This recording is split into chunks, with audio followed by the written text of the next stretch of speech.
Hey Internet, this is Scott Ford from Mr. Ford's class, and in this coffee break, I want to talk about getting to know the politics of your professor. So welcome to the first, real episode of Coffee Break.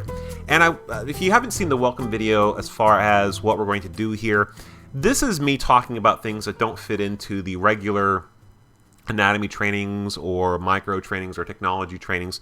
This is me having a conversation with you all. And of course, conversations are two ways. So if you have anything to say, questions, comments, concerns, be sure to leave those in the discussion area down below. You can also have a conversation with me via Facebook or Twitter. I'm pretty active on both of those, and I'll put the link down there as well for you to reply to. So anyways, in this one, I want to talk about the politics in the classroom and how to get to know your professor. Last week, I teach a computer class at night for Lone Star Community College out here in the northern Houston area, out here in Kingwood. And I had a student, one of the things that we do is I have the students create a PowerPoint presentation on any topic that interests them.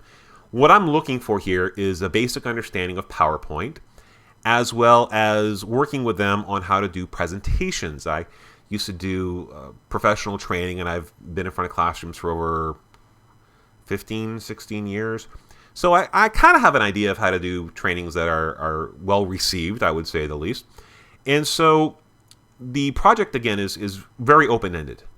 If you do the project, you pretty much got 100, and it's there for me to help the student. So anyway, I have a student who did a presentation on a topic that was definitely a very hot button issue, and her conclusions were completely opposite of what I believe in. I'm not going to get into the specifics of what the topic was because I don't want to distract from my point here. And needless to say that her opinion was completely opposite of what I believe in, like I just said. And I'm able to separate personal feelings, political feelings, religious feelings, those feelings from my professional duties, my obligations as a professor. And unfortunately, some professors can't do that. Some professors very much let their political beliefs, their religious beliefs, their economic theory beliefs really cloud their objectiveness as a professor. And so I actually stopped the class to have this conversation with him, which is, in college, you have to know how your professor is going to react. You have to get a really good idea of what kind of professor you have. Case in point, I always tell this story to my class about my freshman year in college. I went to Manatee Community College down in Sarasota, Venice, Florida. And the reason why I went there was because my grades in high school weren't that good. Biggest fights my parents and I had were about my grades. Anyhow, so I went to Manatee Community College my very first year of college. And I had this English teacher that was, if she wasn't at Woodstock, she probably should have been. Let's call her Professor Moonbeam, right? And Professor Moonbeam definitely had some very strong political beliefs.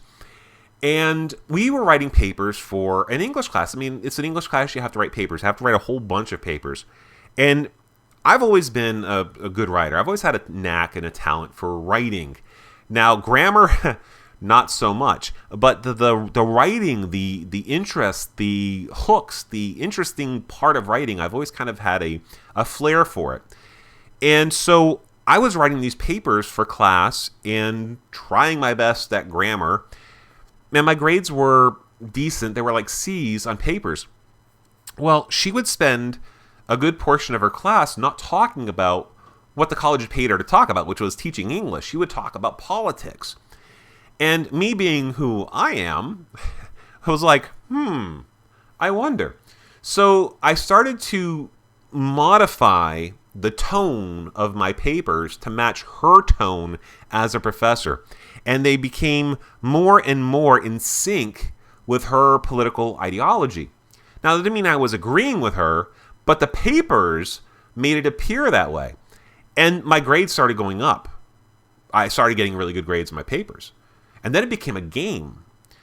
Imagine that, Mr. Ford playing a game, right? So it became a game because I would start writing my papers, again, in her point of view, but I would purposely leave in like spelling mistakes or grammatical mistakes.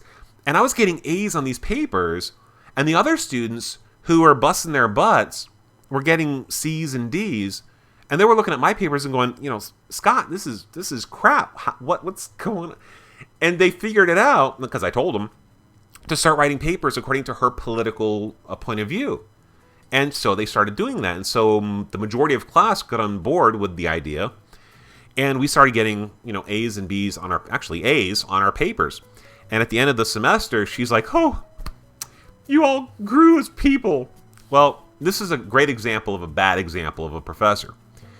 You as a student have to figure out where your professor's coming from and where, if your professor's personal value systems will cloud their ability to grade objectively. I step away from that. So even though I disagreed with her on what her conclusion was and what her belief was in her presentation, it didn't cloud my perspective as far as grading. Did she do what I asked her to do? Yes, she did. Did she accomplish the goals that I wanted to accomplish? Yes, she did. That's what I grade on. So again, as a student, be very much aware of your professor, especially if your professor gets all political or gets in soapboxes. Be conscious that you might be getting hurt as far as your grades go based on their belief system. And, for those of you out there who are going, well, that's not right. Yeah, you're right. It's not right. But that doesn't mean it doesn't happen.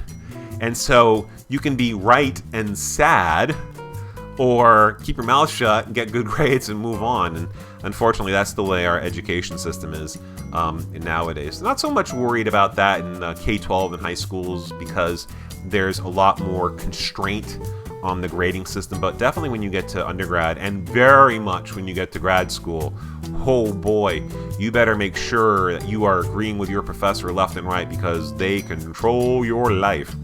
All right, so that's going to conclude my little coffee break here. Again, please leave comments down in the discussion area if you want me to talk about anything specific, or you have questions, comments, or if you completely disagree with me, leave it down there.